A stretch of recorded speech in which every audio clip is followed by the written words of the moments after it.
Hello, karibu kwenye Mfahamu Mkunga Wako, kipindi kinachoratibiwa na Chama cha Wakunga Tanzania. Na leo hii nitakuwepo mimi Hilda Kwezi, lakini nipo na mgeni. Ndio, naitwa Royabura France, ni mkunga. Nitakuwa hapa kwenye kipindi. Royabura, tuambie unatokea wapi? Mimi sehemu yangu ya kazi natokea Hospitali ya Taifa Muhimbili, campus ya Mloganzila. Ndio kituo changu cha kazi. Okay. Ndio. Sawa. Sasa Royabura, tuambie kwa mfano, maana tayari umeniambia ni mkunga unatokea Mloganzila. Yeah. Sasa nakuja na mfano. Wewe usingekuwa mkunga, ungekuwa kwenye taaluma gani kwa sasa unakujiona? Ninavyojiona ningekuwa mwalimu. Hicho ndo kitu changu cha kwanza ambacho nilikuwa pia nakifikiria kwenye maisha yangu, kwa sababu ni mtu ambaye napenda sana kufundisha. Kwa hiyo licha ya kwamba niko kwenye hii taaluma, lakini bado imekuwa ni mwendelezo wangu hata huku naendelea kuitoa hiyo taaluma. Kwa hiyo nisingekuwa moja kwa moja kwenye ukunga, ningekuwa kwenye ualimu kabisa.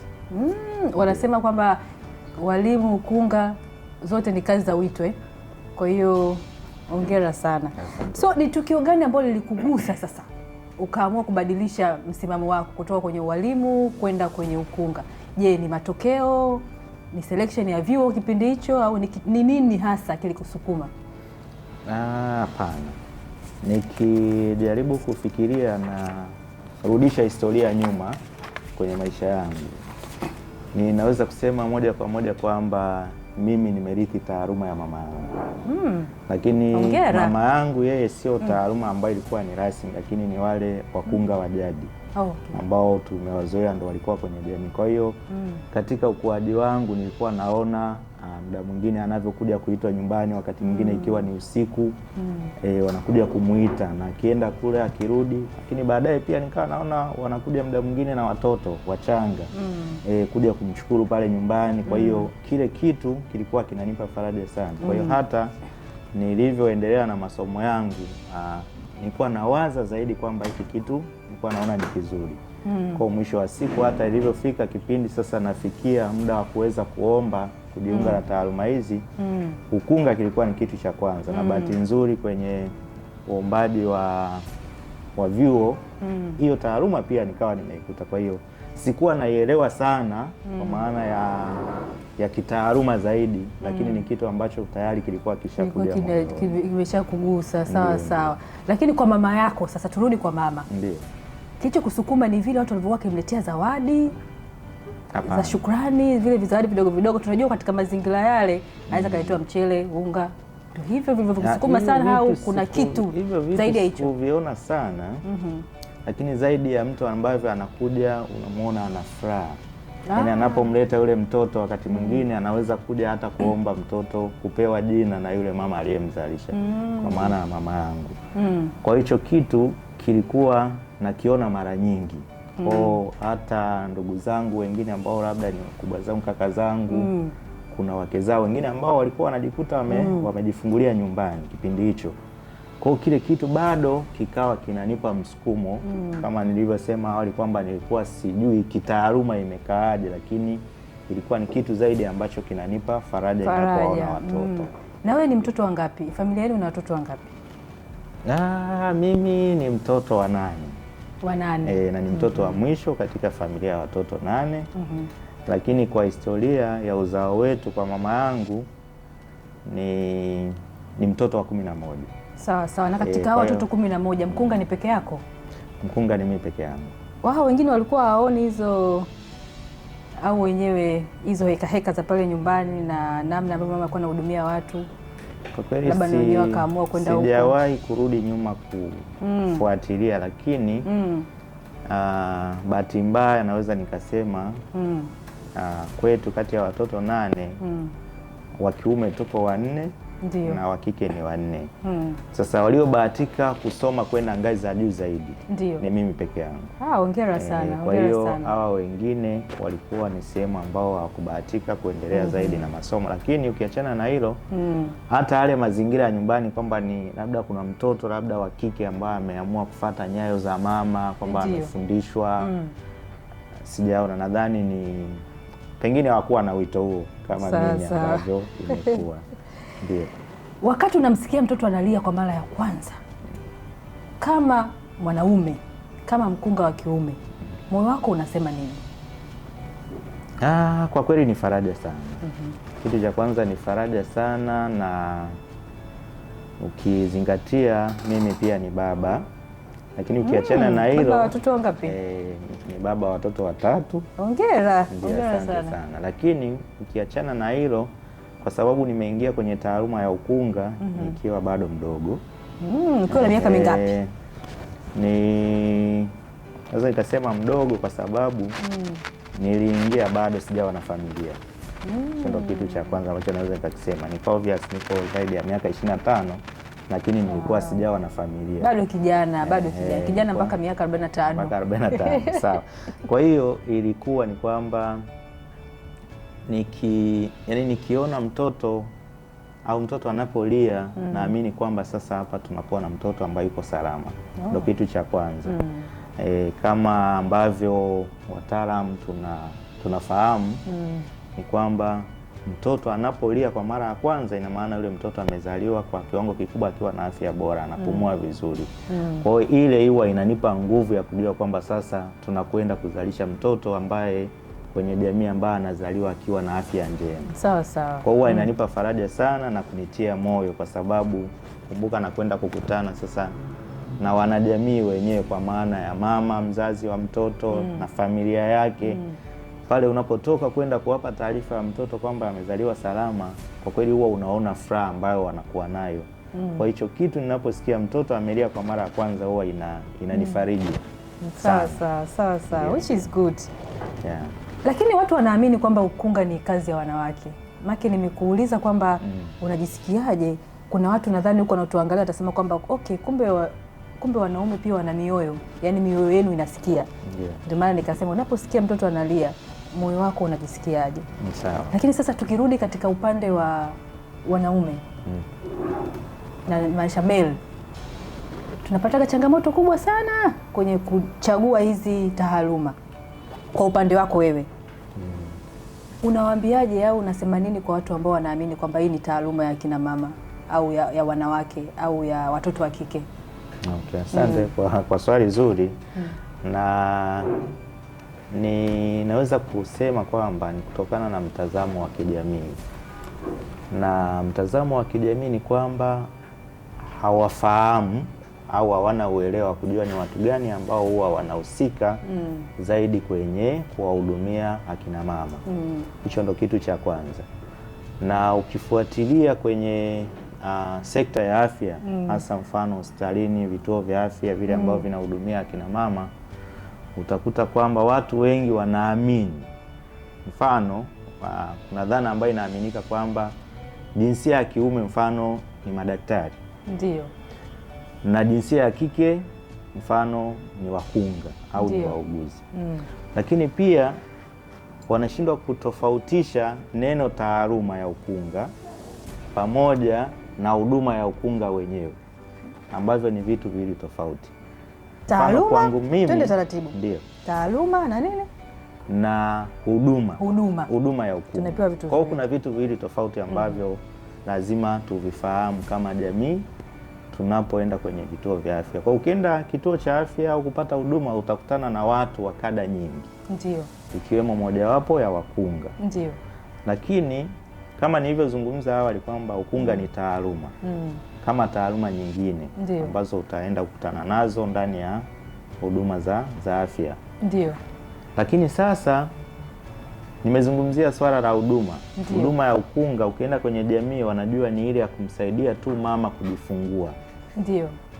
Na ukienda kwenye maeneo mengi utakuta labda eneo lile utakuta labda watu wanaotoa huduma wengi ni akina mama. Lakini kwa kulijibu swali lako, ni kwamba ule ni mtazamo. Lakini ni mtazamo tu wa watu. Lakini ukija kwenye uhalisia sasa, kuna vitu vingi ambavyo sisi kama wakunga, hasa wakunga wa kiume pamoja na watoa huduma wengine wote wa kiume tunavyokutana navyo tunavyokuwa tunatoa hizo huduma na vinatupa faraja sana. Mfano? Kwa mfano ukifuatilia kwa kiwango kikubwa au ukimuuliza mama labda amejifungua, halafu baadaye unamuuliza unaonaje huduma ambazo umezipata kutoka kwa wakunga wa kiume, kwa sababu ni swali moja hapo ambalo huwa tunaliuliza kwa kina mama kuhusiana na huu mtazamo. Wengi atakwambia nilitamani sana, na wamama wengi wanatamani sana kuzalishwa na wakunga wa kiume kabisa. Kweli. Na wengi wao ni mitazamo tu ya kijamii, kwamba jaribu kuuliza, wengine anakuambia nikihudumiwa na jinsia ya kike yule, kwa sababu mwingine nakuta naye alishapitia harakati labda za kujifungua, alikutana na uchungu, kwa sababu uchungu na maumivu makali sana. Kwa hiyo na yeye anaona kwamba yule mtu ataona kama mazingira yale, mbona mimi niliweza, alafu labda huyu anavyokuwa anahangaika, kwa sababu kila mama wakati wa harakati za kujifungua kuna namna ambavyo anaitikia ile hali ya uchungu. Ndio. Na wengine hawazoei kwa haraka, kuna wengine ambao wanazoea kwa haraka. Kwa hiyo wanahitaji faraja zaidi. Kwa hiyo na kingine ambacho nimekuja kukiona, kuna vitu labda pengine tuvifanyie tafiti zaidi lakini inapokuja kwenye swala la mwanaume akiwa anamhudumia mwanamke, yule mwanamke kuna dhana ambayo anaibeba kama anakuwa yuko na familia yake, kwa maana ya jinsia tofauti. Sasa si ndio maana sasa hivi tunaenda kwenye naniliu companionship. Kwa maana hiyo kwenye companionship tunasema ni mtu yeyote, lakini kama mkunga wa kiume anaziba nafasi, simaanisha anaziba nafasi ya mzazi wa kiume. Ndio. Kwa hiyo labda ndio inapelekea wakapendelea zaidi wakunga wa kiume, au unasemaje? Hili inawezekana, ndio maana tunasema ni mitazamo na dhana. Mitazamo. Lakini ukiwa mfano kwenye mazingira sasa ambao tunasisitiza kuwa na mwambata. Kwa maana mama akija kujifungua awe na mtu wa karibu, na itategemea ni wa aina gani. Lakini pia ukizungumza nao kina mama wanatamani sana kuwa na waume zao walio wengi. Natamani kwamba na mimi natamani aone ninayoyapitia, pengine tukitoka kurudi nyumbani wote tutabeba malezi kwa pamoja, kulingana na jamii zetu za Kiafrika ambao tunaziona kwa kiwango kikubwa ni kama malezi yameelekezwa kwa mama zaidi ya kwa baba pamoja na familia kwa ujumla. Lakini sasa umeniambia kwamba sasa hivi chachu ya kina mama kupata huduma kutoka kwa mkunga wa kiume inaongezeka, si ndio? Ndio. Sasa je, na wingi ukoje? Wingi wao, yaani je, watakizi wingi wa takwa hilo endapo wakina mama wengi watatamani kuhudumiwa na wakunga wa kiume? Au kuna wito nataka kutuambia? Wito wangu ni kwamba ni kweli kuna uhitaji wa wakunga, na kulingana na mazingira ya kwetu wakunga wanahitajika sana. Ndio. Moja, haijalishi kwamba ni wakunga wa kiume au wa kike. Sawa. Kwa sababu tunahitaji kuwa na wataalamu zaidi ambao wanaweza kutoa huduma za ukunga kwa usahihi, kwa sababu watakuwa wamepata mafunzo yanayotakiwa. Sawa. Lakini pia kuweza kupata wakunga zaidi hata wa kiume, kwamba kwenye jamii sasa tunapokuwa tunahudumia ili wote waweze kushirikiana, kwa maana hii taaluma haichagui, ni kama taaluma nyingine. Ndio.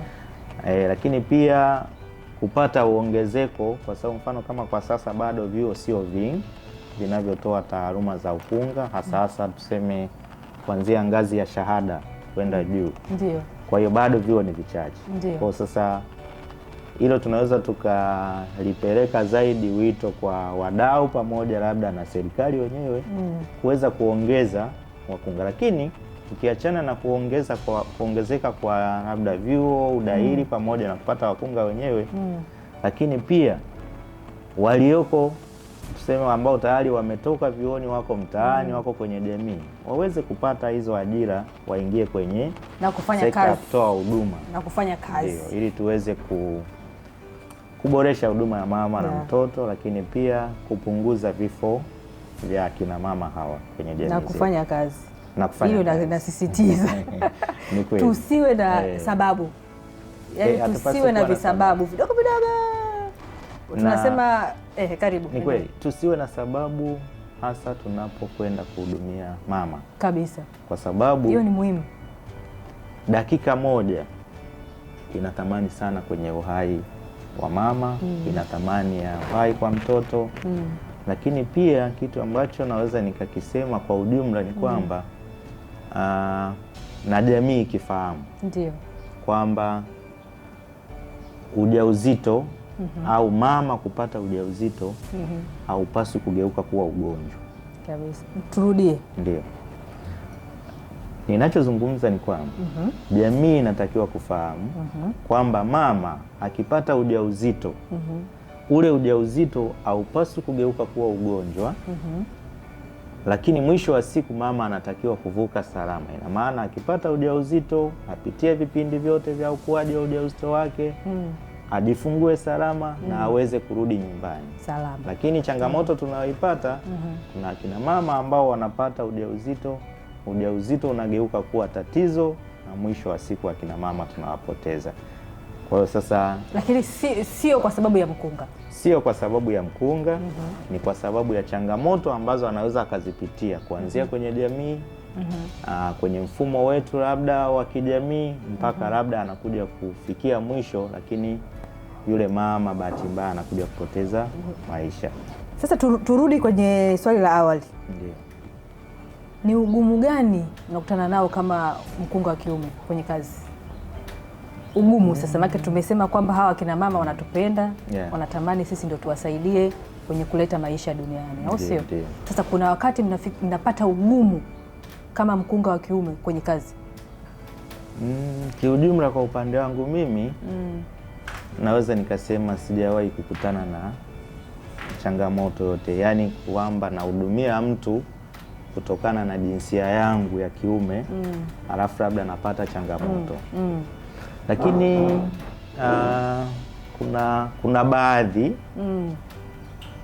ya changamoto ambao niliwahi kuiona kwenye kutoa huduma.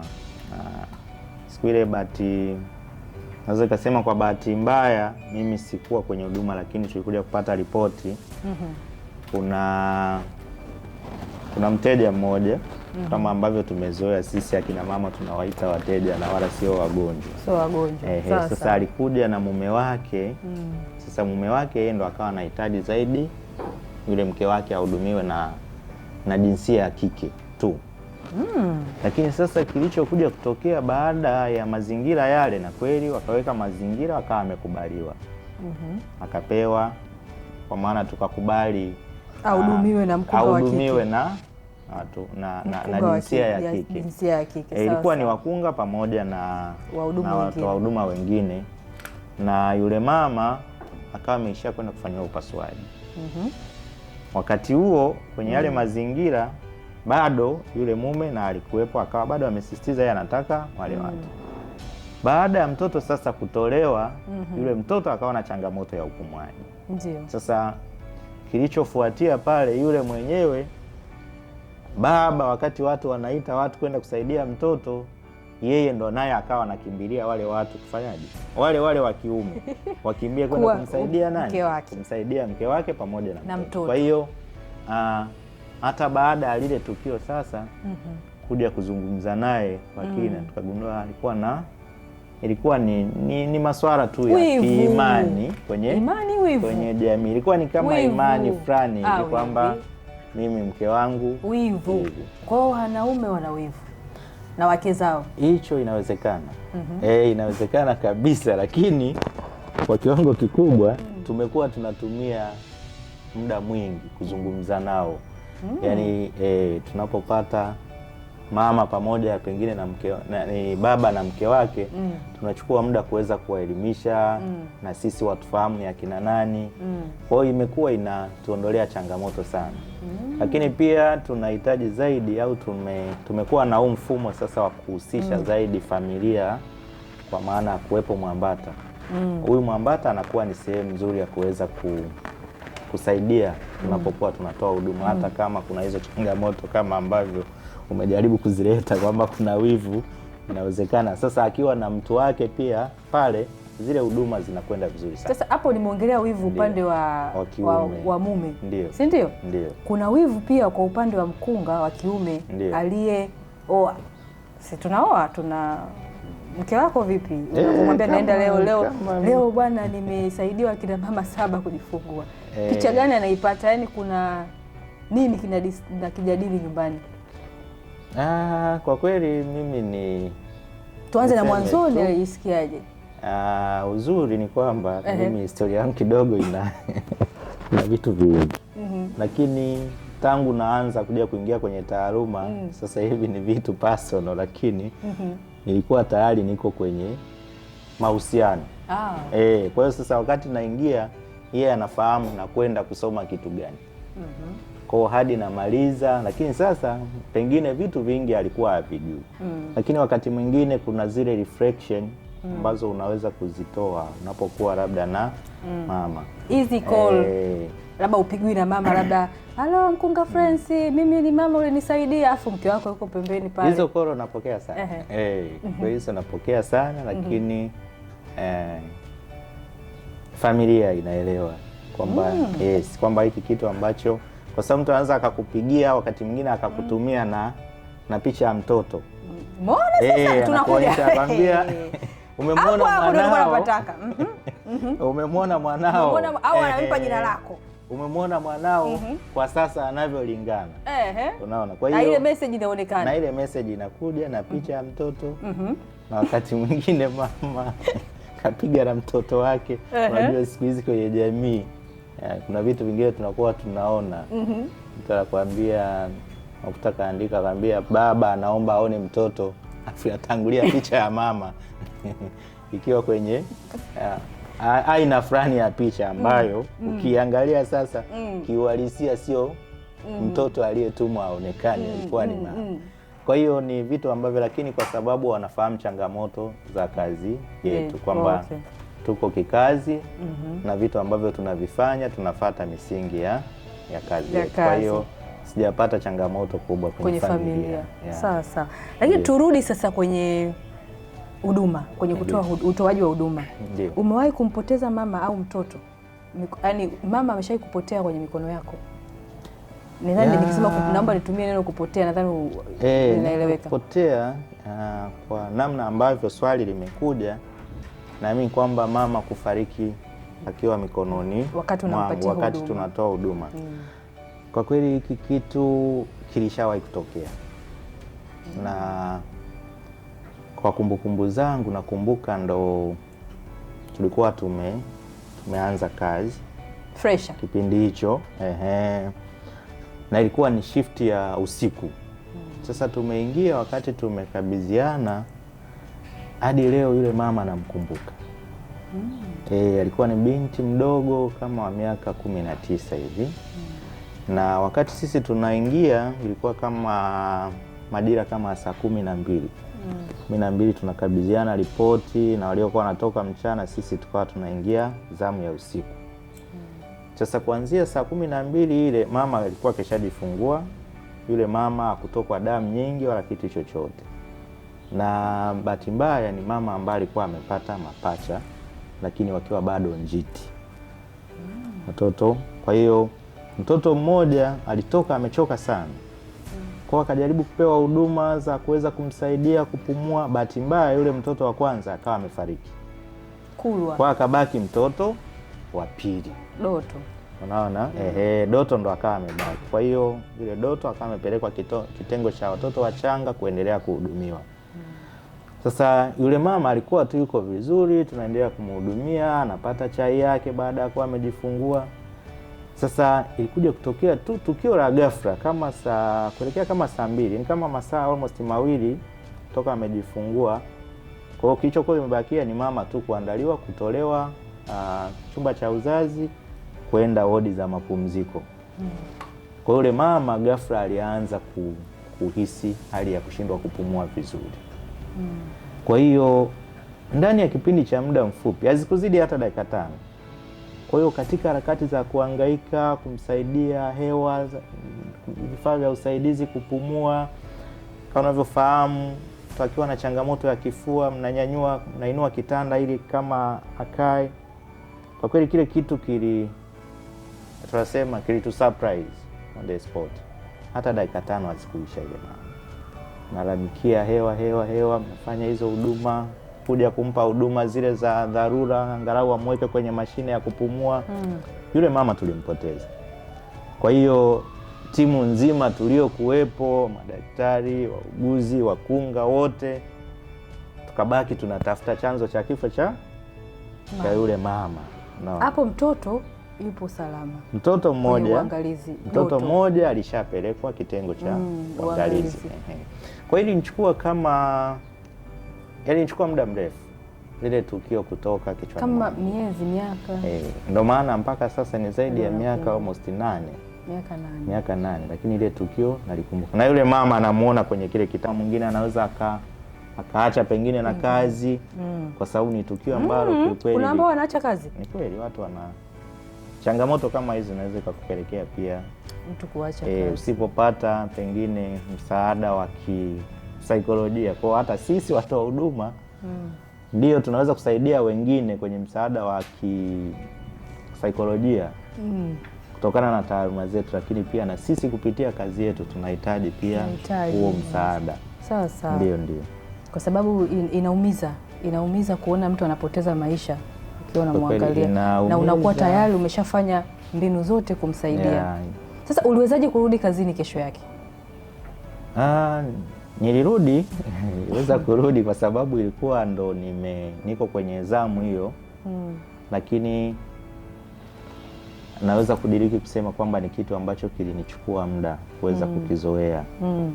Kwa sababu wakati mwingine nasema na tukio kila ukipita lile eneo ambako yule mama mlikuwa naye, lile tukio linajirudia. Unakuwa unaliona. Kwa hiyo ilikuwa ni kitu ambacho lakini with the time kilienda kinaisha. Lakini pia kusoma zaidi kulinisaidia kwamba sasa baadaye tukaja kugundua kwamba tatizo lilikuwa ni kitu gani kilichosababisha. Kwa hiyo matukio hayo mazuri na matukio mabaya tunayokutana nayo kwenye kazi zetu, ni kitu gani unajifunza kuhusu utu na ubinadamu kwenye kazi? Kwa kweli utu na ubinadamu kama nilivyosema, moja, kama unakumbuka awali nilisema habari ya kwamba ujauzito sio ugonjwa. Ndio. Japo unaweza ukapelekea kifo cha mtu. Kwa hiyo naamini kabisa kwamba kutokea ndani ya familia, toka mtu anapopata ujauzito, kuanzia pale anaanza maandalizi ya furaha yake ya kuja kupata mtu mwingine. Kwa sasa ninapokuja kumpokea huyu mama, mfano kwenye mazingira ya mwisho ya kujifungua, naamini kabisa familia iliyoko nyuma yake, mama huyu pamoja na familia nzima wana matarajio na huyu mtoto anayekuja. Kwa hiyo inanipa msukumo kwa kuhakikisha kwamba hawa wanapoingia hospitali kwenye nakotolea huduma waweze kutoka tena wakiwa salama, kurudi wapi? Kurudi nyumbani. Kwa hiyo inanikumbusha kutimiza wajibu wangu na kuhakikisha wote wanatoka wakiwa salama. Haijalishi ni mtu wa aina gani ambaye nimempokea kwenye mikono yangu. Sawa. Je, ungependa mtoto wako afuate nyayo zako? Kama wewe ulivyofuata nyayo za mama. Kama nilivyoeleza awali, mimi nimefuata nyayo za mama. Lakini kwenda mbali kupata taaluma sahihi. Ndio. Yeye aliipata kutoka kwa wanajamii wake kwa miaka hiyo. Kama nilivyosema, ana mama yangu sasa hivi ana miaka anaelekea 80. Ndio. Mtu mzima kidogo. Ndio. Lakini kwa upande sasa wa watoto, mimi jukumu langu la sasa ni kuhakikisha kwamba nawatengenezea mazingira ya elimu. Alafu mbele ya safari sasa watakuja kuelewa ni kitu gani ambacho unataka wao wanaweza. Kwangu mimi ningetamani, lakini kitu kikubwa zaidi kwa mtoto ni kumwelimisha, afahamu, alafu mwisho wa siku atakuwa na maamuzi ya kwake mwenyewe. Wakati huo nikimwelekeza njia iliyo sahihi. Hilo ndio jukumu langu kama mzazi. Lakini kwenye matamanio yanaweza yakaja kwamba mimi ninachokifanya kwa sababu naona ni kitu cha utu, ni kitu kizuri, kwa hiyo pia na mimi ningetamani watoto wangu wafanye kwenye mazingira hayo ya kupenda kufanya vitu ambavyo vinasaidia watu, ni vitu vyenye kuonesha utu zaidi. Lakini sitamchagulia taaluma. Bado hujajibu swali. Je, ungependa awe mkunga? Ningetamani. Ungetamani? Lakini kwenye mazingira yote niliyoyazungumza kwamba mtoto anaweza kaendelea kwenye ukuaji wake naye akawa na ndoto yake. Mimi nilikuwa na ndoto ya kuwa kama mama yangu. Yeye anaweza kuwa na ndoto pengine ya mjomba. Anaweza akawa na ndoto ya kuwa kama mama yake. Mfano kama mimi kwangu mama yake haiko kwenye taaluma ya afya, yuko kwenye vitu vingine. Kwa anaweza akatamani kufanya kile. Anaweza akatamani kufanya kitu kingine zaidi ya hivyo ambavyo sisi tunavifikiria. Lakini kurudi kwenye swali lako, kwa matamanio nasema nyayo ambazo anazipita mzazi anatamani pia na mtoto azipitie. Hilo ndio la msingi. Ndio. Sasa turudi kwa vijana. Kwa vijana tuzungumze Gen Z. Unatamani taaluma ya ukunga, yani kwa vijana wanaotamani taaluma ya ukunga. Ungetamani kuambia nini? Na kikubwa ambacho mimi natamani kuambia ni hao ambao kama ulivyowaita Gen Z, au kizazi ambacho kwenye jamii yetu nakiita kizazi cha 2000. Sasa hivi wana miaka mingapi? 20 na kitu 25 huko ndio kwenye sehemu ya kuchagua taaluma. Sana kurudi chini. Moja, wafahamu kwamba ukunga ni taaluma. Ukunga ni taaluma kama zilivyo taaluma nyingine, lakini ni taaluma ambayo imebeba zaidi maisha ya watu. Kwa maana ni taaluma ambayo ina mpango wa kuongeza, au tunasema inashiriki katika kuongeza wanajamii wengine, vizazi vyao vinavyofuata. Kwamba kila mtu amepita mikononi mwa mkunga kwa kuja duniani. Labda kama alizaliwa tu mtaani kapokelewa na watu wengine, lakini kila kizazi kinachokuja tungetamani kipitie mikono ya mkunga. Kwa hiyo waielewe kwamba hii taaluma pia wao ni sehemu ya kuja kuiendeleza.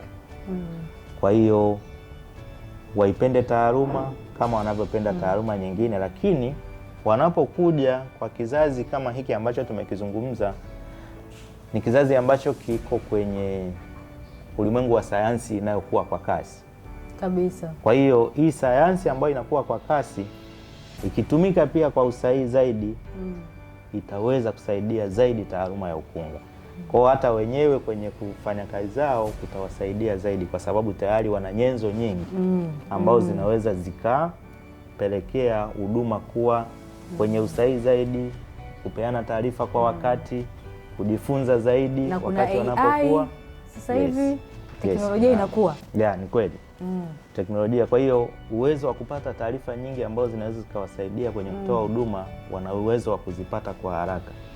Kwa hiyo mimi nakiona kizazi cha Gen Z kinaweza kuja kikawa na wakunga tena bora zaidi, pengine hata kuzidi kizazi ambacho kimepita, kutokana na huo ukuaji wa teknolojia. Sawa sawa. Na kwa mama anayehofia kuhudumiwa na mkunga wa kiume, unamwambia nini?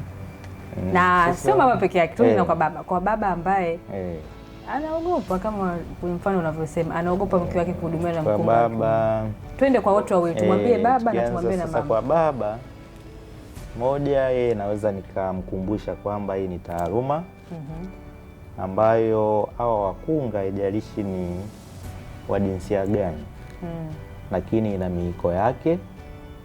Wakati mtu anapokuwa anapata hii taaluma, kuna miiko yake na namna ya kufanya kazi. Ndio. Tuko pamoja. Kwa hiyo aamini kwamba anapompeleka ndugu yake, mke wake, dada yake, kwamba atakuwa kwenye mikono salama. Na kitu ambacho mara nyingi huwa tunapenda kukizungumza, unaweza ukakutana mtu akwambia, sasa mimi ukinihudumia hapa, alafu sasa tukikutana njiani humo itakuwaje? Nitakuangaliaje mimi? Lakini tunapokea wateja wengi, na mwisho wa siku sisi tunasimama kwenye misingi ya taaluma. unapokuwa kwenye eneo lako la kazi umemhudumia mteja, ni la kwako na mteja wako, linakuwa limeishia pale. Kwa hiyo kuna moja ya swala hilo la usiri, kitu cha msingi sana. Tulichozungumza mimi na wewe kama mteja ni cha kwangu na wewe. Nilichokiona pia, nilichokiona ni cha kwangu na wewe, imeishia pale pale. Lakini kwa upande wa wanawake, akina mama na wenyewe tunawaambia waondoe hofu. Waje, ni kwamba wakunga wa kiume wako tayari wako tayari kuhakikisha kwamba wanawahudumia na wanapata huduma ile ambayo wangetamani waipate. Na sisi wito wetu ambao tayari ni wakunga tuliopo tunasema kwenye sekta au kwenye field yenyewe, tunaendelea kuasisitiza hata wanaoingia waweze kufuata hiyo misingi, hata sisi tunasema ya professionalism. Ile misingi ya kitaaluma. Ukiwa na ile misingi ya kitaaluma, kila kitu kitakwenda sawa sawa. Sasa turudi kwenye taifa kwa ujumla. Ukipata sekunde 30 uzungumze na taifa, ungewaambia nini kuhusu wakunga wa kiume? Wakunga wa kiume. Ndani ya sekunde 30, yani ningetamani moja wafahamu kwamba wakunga, hasa wakunga wa kiume, ndio ni wanataaluma, sawa, lakini pia ni watu. Wakunga wa kiume ni wanataaluma, lakini pia ni watu, kwa maana ya utu. Wana utu. Kwa hiyo waje tuwapokee na tutawahudumia vizuri.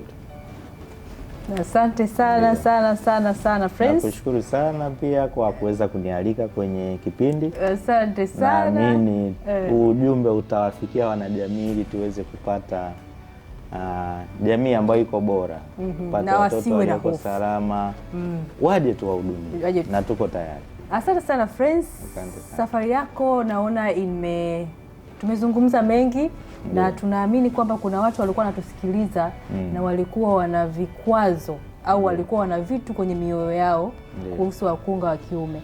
Kwa naamini kipindi chetu cha leo kimeweza kuwasaidia, at least angalau kwa asilimia chache tumeweza kuondoa zile hofu mlizokuwa nazo. Kwa wakunga wa kiume wapo, tunapopeleka wake zetu hospitali, clinic kwa ajili ya huduma hiyo, tutakutana nao. Kwa tujue namna ya na sisi kuwa kama alivyotuambia friends, pia wao ni watu. Tujue namna ya kudili nao, tujue namna ya kuzungumza nao. Tuweke wivu pembeni. Wakina baba, wivu pembeni. Amini mke wako atahudumiwa bila kuchukuliwa namba ya simu. Anyway, asante sana.